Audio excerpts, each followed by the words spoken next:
ইসরায়েলে হামাসের হামলা এবং এর জের ধরে গাজা যুদ্ধ শুরুর 1 বছর পূর্ণ হলো।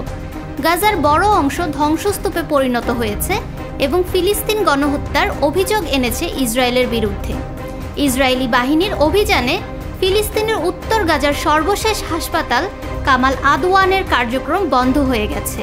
এর আগেও উত্তর গাজার বেইত লাহিয়া এলাকার কামাল আদওয়ান হাসপাতালে হামলা চালানোর কথা জানায় ইসরায়েলের সেনাবাহিনী।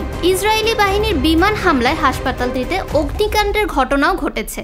তাদের দাবি, এই হাসপাতালকে ঘাঁটি হিসেবে ব্যবহার করছিল হামাস। তবে ইসরায়েলের এই অভিযোগ অস্বীকার করছে হামাস। ফিলিস্তিনি স্বাধীনতাকামী সংগঠনটি বলছে, হাসপাতাল পুড়িয়ে দেওয়া সুস্পষ্ট যুদ্ধাপরাধ।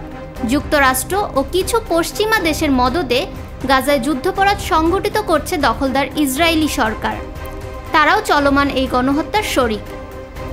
গাজার স্বাস্থ্য মন্ত্রণালয়ের মতে, গত বছরের 7ই অক্টোবর থেকে চলমান ইসরায়েলি হামলায় গাজায় এ পর্যন্ত 45,000-এর বেশি ফিলিস্তিনি নিহত হয়েছেন। ফাহমিদা বিনতে আনোয়ার, নিরপেক্ষ নিউজ ডেস্ক, ঢাকা।